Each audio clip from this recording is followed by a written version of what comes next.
Dia hanya karena keluar rumah mengenakan rok mini, memperlihatkan tubuhnya yang sempurna. Namun tidak menyangka baru sampai di sebuah tikungan, dia bertemu dengan 4 orang jahat yang mengerikan. Karena tidak ada orang di sekitar, mereka langsung mengerumuni Lisa, sambil terus mengucapkan kata-kata menghina. Lisa tidak ingin mencari masalah, secara naluriah ingin membawa putrinya pergi dari tempat itu. Tetapi beberapa orang jahat itu tidak akan membiarkannya begitu saja.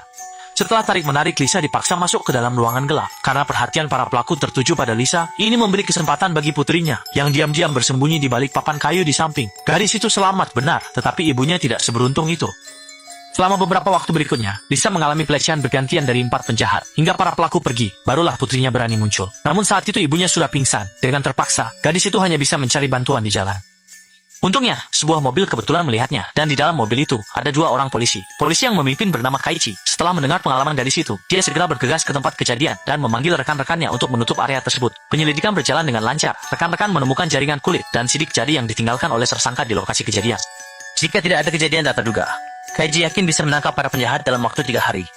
Apalagi saat itu ada putri Lisa sebagai saksi mata. Tidak diragukan lagi, kedua aspek ini akan sangat mempercepat kemajuan penyelidikan. Tak lama kemudian, Lisa dibawa ke rumah sakit untuk mendapatkan perawatan darurat. Sementara Cage berdasarkan deskripsi dari gadis kecil itu, memimpin rekan-rekannya untuk melakukan operasi penangkapan terhadap para tunawisma di sekitar. Siapapun yang memiliki catatan kriminal, atau yang lari saat melihat polisi, menjadi target penangkapan Cage. Hanya dalam 1 malam, 7 tersangka telah ditangkap. Hasilnya tentu tidak perlu diragukan lagi. Orang-orang yang mengganggu ibunya, bagaimana mungkin si gadis kecil melupakannya? Di bawah identifikasinya, keempat penjahat tanpa kecuali semuanya ada di antara mereka. Kaichi dengan naif mengira bahwa dengan adanya bukti fisik dan saksi mata, dia bisa menghukum mereka dan memberikan keadilan bagi ibu dan anak perempuan yang malang ini. Namun tidak disangka, orang tua para tersangka juga bukan orang sembarangan. Di antara keluarga mereka, ada yang merupakan kontraktor dan ada yang pengusaha besar. Untuk membebaskan anak mereka dari tuduhan, beberapa keluarga bersama-sama mengumpulkan $400.000 Amerika dan menyewa pengacara paling terkenal di kota untuk menangani kasus ini. Pengacara itu bernama Lao Bai. Orang ini hanya peduli uang, tidak peduli orang. Selama harganya tepat, tidak peduli kasus apa, dia bisa membuat yang hitam terlihat putih dan yang putih terlihat transparan. Singkatnya, satu kata, dengan uang semuanya bisa dibicarakan. Sang periode ini, Lisa juga pulih dan kembali ke rumah. Meskipun fisiknya baik-baik saja, tetapi mentalnya kurang baik. Setiap malam, beberapa orang bejat itu selalu muncul dalam mimpi Lisa. Lama-kelamaan, Lisa sudah menderita gangguan kecemasan yang parah. Jika bukan karena putrinya yang menjadi penopang semangat, mungkin dia sudah berpikir untuk mengakhiri hidupnya. Pada hari sidang, banyak wartawan menunggu di luar untuk mendengar putusan. Meskipun sudah menimbulkan keributan sebesar ini, keempat orang brengsek itu tetap tidak tahu menyesal. Lisa dan putrinya jelas adalah korban. Tetapi Chang Mao masih dengan tidak tahu malu mencoba menggoda. Tentu saja, mereka memang punya alasan untuk sombong. Bagaimanapun juga pengacara pembela mereka adalah Bai Mao, dan Bai Mao memang sangat berbakat. Sebenarnya kasus ini sudah seharusnya jelas, tetapi si rambut putih menemukan celah dan bersikeras bahwa Lisa dengan sukarela berhubungan dengan keempat orang tersebut. Hanya saja harga akhirnya tidak disepakati, sehingga terjadi konflik fisik dengan beberapa orang. Mengenai gadis kecil sebagai saksi, si rambut putih berpendapat bahwa dia sama sekali tidak bisa dianggap sah, karena dia adalah putri Lisa, pasti akan membela ibunya. Di bawah bimbingan terus-menerus dari si rambut putih, akhirnya masalah ini menyimpang dari jalurnya. Pertarungan ini, Lisa kalah dan kalah telak. Dia tidak lagi menjadi wanita lajang yang bercerai, melainkan menjadi wanita yang dipandang rendah oleh semua orang. Semakin buruk emosi Lisa, semakin tidak menguntungkan situasinya. Akhirnya, setelah keputusan bulat dari juri, keempat penjahat dibebaskan tanpa dakwaan. Ini sepenuhnya bertentangan dengan rasa keadilan di hati Kaige. Setelah acara selesai, dia duduk sendirian di tempat itu untuk waktu yang lama. Ekspresinya berubah dari kaku menjadi garang. Sepertinya telah membuat suatu keputusan. Setelah kejadian itu, para bajingan merasa senang. Tetapi Lisa justru sebaliknya. Dia tidak bisa menerima akhir seperti ini, tidak mengerti di mana keadilan yang disebut-sebut itu. Akhirnya Lisa memutuskan untuk menghindari dunia yang penuh kepalsuan ini dengan cara bunuh diri. Untungnya pada saat kritis, Kaiji segera bertindak untuk menghentikannya. Dia dengan serius mengatakan kepada Lisa, kematian memang bisa membuatmu melepaskan hal-hal buruk itu, tapi siapa yang akan merawat putrimu? 2 kalimat singkat itu membuat Lisa mengurungkan niatnya untuk bunuh diri. Cage tahu emosi Lisa sangat tidak stabil. Sebelum pergi dia meninggalkan kartu nama kepada gadis itu, dan berpesan jika ada masalah di rumah, hubungi dia. Namun, tak disangka setelah Cage pergi, gadis itu melihat pemandangan mengerikan melalui lubang intip. Gadis itu sepertinya mendengar suara lonceng kucingnya, tetapi ketika dia membuka pintu, dia menemukan kucingnya digantung mati di depan pintu. Gadis itu tidak pernah menyangka, orang-orang yang telah mengganggu ibunya tidak hanya lolos dari hukum, tetapi sekarang berani datang ke depan rumah untuk menantang. Terpaksa, gadis itu memilih untuk melapor ke polisi.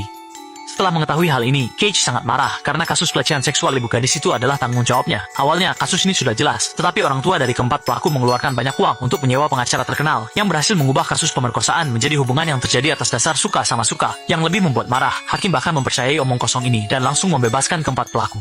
Semua ini bisa ditahan oleh Kaiji. Kecuali satu hal yang tidak bisa ditoleransi adalah bahwa sekelompok orang brengsek ini tidak menunjukkan penyesalan, menang di pengadilan, tetapi terus mengganggu ibu dan anak perempuan yang malang ini. Pada saat ini, Kaiji memutuskan harus melakukan sesuatu. Malam itu, dia diam-diam mengikuti salah satu dari mereka, bersiap memberi pelajaran pada anak itu. Hasilnya tidak mengejutkan. Tindakan Kaiji segera mendapat interogasi dari pihak kepolisian. Tetapi dia bersikeras bahwa malam itu terlalu gelap. Dia juga minum sedikit alkohol. Baru keluar rumah sudah melihat seseorang sedang merampok. Dia ingin maju untuk menghentikan, tetapi dipukuli. Terpaksa memilih untuk menembak.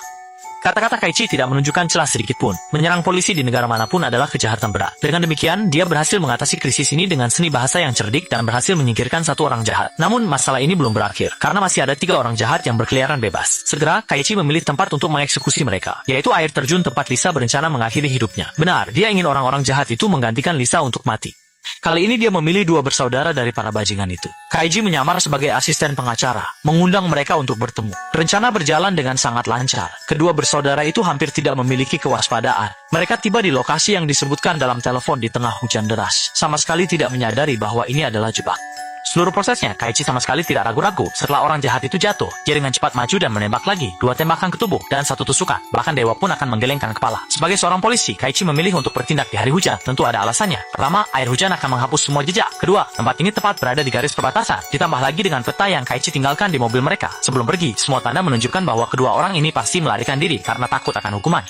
Dengan demikian, ini juga secara tidak langsung membuktikan bahwa Lisa tidak bersalah. Mendengar berita ini, senyum yang sudah lama hilang muncul kembali di wajah Lisa. Namun, ketika dia membawa putrinya ke mal, orang jahat terakhir datang mencarinya. Dia mengancam gadis kecil itu untuk memberikan kesaksian palsu kepada media besok, mengatakan bahwa dia tidak bersalah. Jika tidak, dia akan membuat ibu dan anak itu menderita.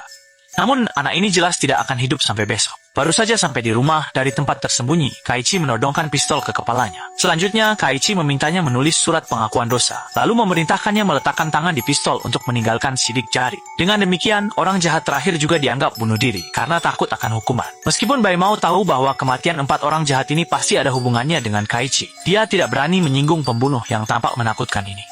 Memang benar bahwa Bai Mao mencintai uang, tetapi dia belum sebodoh itu untuk mempertaruhkan nyawanya demi uang. Hingga saat ini, kasus yang tidak adil ini akhirnya mencapai akhir yang adil berkat upaya Kaichi. Fakta menunjukkan bahwa keadilan mungkin terlambat, tetapi tidak akan pernah absen. Baiklah, sampai jumpa di episode berikutnya.